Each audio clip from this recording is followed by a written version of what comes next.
film préféré d'enfance. Ça peut être du Disney, ça peut être du Barbie, ça peut être du Universal. Mais moi, mon film préféré d'enfance, c'était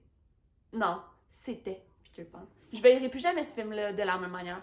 Peter Pan, tu sais, tout le monde connaît ça. C'est un film merveilleux, un film joyeux. Mais le livre de Simon Rousseau, des Contes interdits, c'est pas merveilleux. C'est très traumatisant. Donc, c'est pourquoi il faut le lire et en même temps ne pas le lire. Mais où se déroule l'histoire de Peter Pan dans le livre de Simon Rousseau? À Londres? Non. À Montréal. Dans ce livre-là, les personnages sont très importants. Tu sais, il y a Hook, Captain Crochet, qui dans le film de Peter Pan, c'est le méchant. Il y a Pan, Peter Pan, notre fameux bonhomme vert. Il y a Wendy, Jean et Michael, qui sont les enfants d'Erling. Et il y a aussi Nana, le chien, qui est incarné par une dame qui est considérée comme la mère des enfants. Donc, dans ce livre, tous les personnages et tous les liens du livre sont faits avec le film. Attends, il y a de la poussière de fée. Je dirais pas c'est quoi pour pas dévoiler le livre. Mais la poussière de fée, c'est un élément du livre en même temps d'être un élément du film. Donc ça, c'est tous des liens très importants. Et c'est pour ça qu'il faut écouter le film avant d'avoir lu le livre. Dans le livre, Peter Pan est incarné comme le méchant. Mais Captain Crochet, lui, c'est le gentil. Alors que dans le film, c'est tout à fait le contraire. Peter Pan, c'est celui qui sauve tout le monde, c'est le gentil. Alors que Captain Crochet, lui, c'est le méchant, il a son alcoolémie.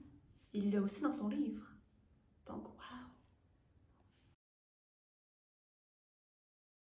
Elle reconnut là sans peine une flûte de Pan. Avant même qu'elle ne puisse s'interroger, l'insoupçonné musicien porta sa flûte en bois à ses lèvres et se mit à souffler dans ses boyaux. C'était une musique à la fois douce et joyeuse, une mélodie enivrante, rassembleuse, qui aurait très pu faire office de thème musical dans une émission destinée aux enfants. Pan jouait avec une dextérité impressionnante, les yeux fermés, complètement dévoué à son morceau. Il semblait en avoir joué toute sa vie et à prendre plaisir à le faire. C'est ça. Comme si vous aviez vu le film, vous sauriez que Peter Pan, il joue de la musique de flûte de Pan et c'est très joyeux, très dansant, comme ils le décrivent ici dans le livre. La raison pourquoi il faudrait que tu tiennes à 10 km de ce livre-là, c'est pour 1, pas gâcher ton enfance et tes Disney. Pour 2, l'élément le plus marquant de tout le livre, âme sensible de s'abstenir, c'est le gore.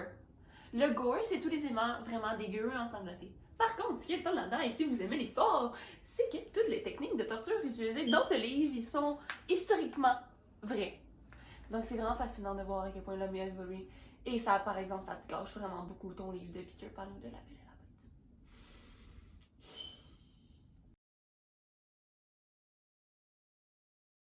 Bon, là, gros spoiler alerte, la fin, c'est pourquoi il faut que tu lises le livre. Ce livre-là, c'est vraiment, comme que je l'ai dit tantôt, pareil à Peter Pan. Il y a les mêmes personnages, c'est presque la même histoire, mais c'est vraiment gore, comme que je l'ai dit aussi avant. Crocodile, vous vous rappelez?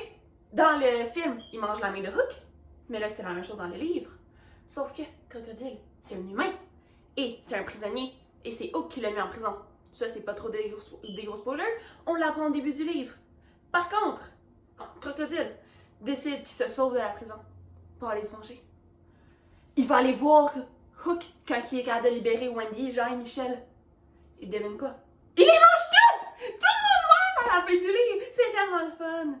Non, pour de vrai, c'est traumatisant. J'ai l'air vraiment heureuse, mais non, c'est très traumatisant.